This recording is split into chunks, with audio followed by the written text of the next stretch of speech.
बचपन से हम सब आम की प्यास को बुझाने के लिए फ्रूटी पीते हैं। शायद ही कोई होगा जिसने फ्रूटी ना पियो, मगर जब भी हम फ्रूटी पीते हैं हर कोई यही कहता है कि असली आम से नहीं बनी होती या फिर इसमें ढेर सारे केमिकल होते हैं, इसे नहीं पीना चाहिए। इसी सच्चाई को जानने के लिए आज मैं आपको लेके फ्रूटी बनाने की फैक्ट्री में। तो चलिए फिर बिना किसी देरी के शुरू करते हैं, आपको दिखाते हैं असलियत में फ्रूटी को तैयार कैसे करा जाता है। तो फ्रूटी को बनाने के लिए सबसे पहले पानी की सफाई करके डिस्टिल्ड वाटर तैयार करा जाता है और दूसरी और यहाँ पे चाशनी तैयार करी जा रही है, जिसके लिए गर्मा गर्म पानी के अंदर यहाँ पे चीनी डाली जा रही है।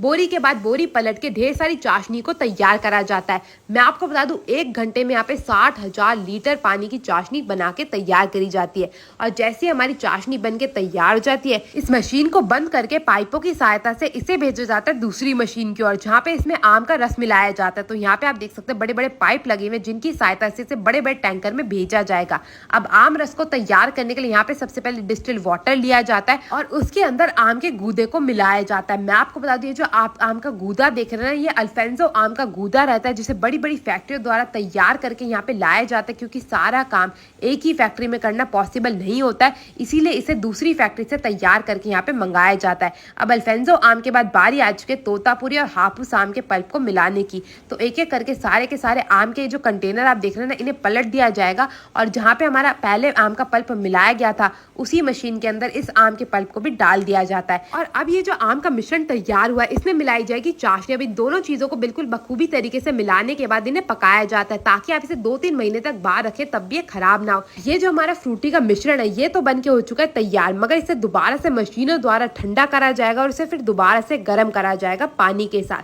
तो यहाँ पे सबसे पहले मशीनों द्वारा इसे ठंडा करा जा रहा है और ठंडा करने के बाद इसे बड़े से कंटेनर में निकाल के रख लिया जाएगा। अब बात करी जाए क्या इसमें केमिकल मौजूद होते हैं या नहीं, भाई इसका जवाब देना तो थोड़ा कठिन है, मगर इसमें आम होता है या नहीं इसका तो भाई जवाब मिल चुका है। अब इसमें मिलाया जाएगा ढेर सारा पानी और पानी मिलाने के बाद हमारा फ्रूटी का मिश्रण बन के हो जाएगा तैयार। अब इस गर्मा गर्म मिश्रण को आगे भेजा जाता है और अब बारी आती है पैकेजिंग की। पैकेजिंग के लिए सबसे पहले प्लास्टिक की छोटी छोटी ट्यूब ली जाती है। अब इन ट्यूब से सबसे पहले फ्रूटी की बोतलें तैयार करी जाएंगी। तो एक एक करके इन्हें मशीन में गर्म करा जाता है और ढांचों की मदद से फ्रूटी की बोतलें बना के तैयार कर ली जाती है। अब एक एक करके इन बोतलों को डाला जाएगा मशीन की ओर। तो एक एक करके सारी बोतलों को मशीन में डालने के बाद बारी आती है इन बोतलों की सफाई की। तो एक ओर से बोतलें आती रहती है, दूसरी ओर से बड़े से ढांचे वाली मशीन की सहायता से खुद ब खुद एक एक बोतल बिल्कुल बेखूबी तरीके से धुल के तैयार हो जाती है। यहाँ पे आप देख सकते हैं एक एक करके बोतल आती जा रही है। सबसे पहले इसे उल्टा करा जा रहा है और उल्टा करने के बाद इसमें पानी डाल के अच्छे से बोतलों की सफाई करी जा रही है। बोतलों की सफाई इसलिए ज़रूरी होती है ताकि उसमें कोई भी केमिकल या फिर कोई भी बैक्टीरिया मौजूद ना रह जाए। और अच्छे से बोतलों की सफाई करने के बाद एक एक करके सारी बोतलों को आगे भेजा जाता है। अब ये जो बराबर लगी मशीन है इसका काम होता है हर एक बोतल में फ्रूटी भरने का। तो ये मशीन बिल्कुल बखूबी तरीके से हर एक बोतल में बिल्कुल गर्मा गर्म फ्रूटी को भर देती है और जैसे ही फ्रूटी भर के तैयार हो जाती है इसको भेजा जाता है आगे की ओर, जहाँ पे इन बोतलों में ढक्कन लगाया जाता है। यहाँ पे आप देख सकते हैं एक एक करके सारी बोतलें जो है वो भरती जा रही हैं। फिर ये मशीन इसे दूसरी मशीन के ओर सौंप देती है। अब इस मशीन का काम होता है ढक्कन लगाने का। तो सबसे पहले मशीन के अंदर ढक्कन डाले जाते हैं, फिर ये मशीन एक एक करके सारी की सारी बोतलों पर ढक्कन लगाती जाती है और फिर उसे अच्छे से दबा दिया जाता है ताकि कोई भी बोतल का ढक्कन बिल्कुल ना खुले आसानी से। अब एक एक करके सारी बोतलों को आगे की ओर भेजा जाएगा कन्वेयर बेल्ट की सहायता से। आप यहाँ पे देख सकते हैं एक एक करके जो बोतल है वो आगे आती जा रही है। अब इन्हें ठंडा करने के लिए सबसे पहले इन्हें कोल्ड शावर में से गुजारा जाएगा और कोल्ड शावर में से गुजारने के बाद जैसे इनका जो टेम्परेचर थोड़ा नॉर्मल आना शुरू हो जाता है, फिर इन्हें एक बड़ी सी कूलर बेल्ट की सहायता से हर एक बोतल को बिल्कुल बखूबी तरीके से ठंडा कर दिया जाता है ताकि ये बिल्कुल भी खराब ना हो सके। अब ठंडा करने के बाद एक एक करके इन्हें दोबारा से कन्वेयर बेल्ट की सहायता से आगे की ओर भेजा जाएगा, जहाँ पे इनकी करी जाएगी लेबलिंग। मैं आपको बता दूं फैक्ट्री में आज लेबलिंग वाली मशीन खराब थी, इसीलिए सारे के सारे भैया हाथों से यहाँ पे लेबल जो है वो लगाते जा रहे हैं। एक एक करके सारी की सारी बोतलों में लेबल लगाया जाएगा और फिर इन्हें भेज दिया जाएगा दूसरी मशीन की ओर।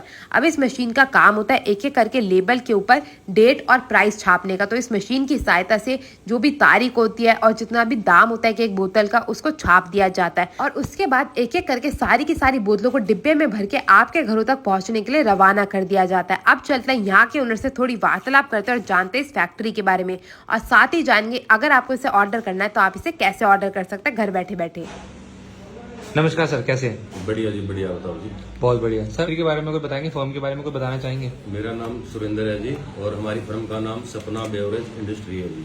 अगर किसी को आपकी ब्रांड के साथ जुड़ना हो, संपर्क करना हो या डीलरशिप लेनी हो तो उसके लिए कोई कॉन्टैक्ट नंबर बता देंगे सर? जी 9034452418। धन्यवाद सर। ओके।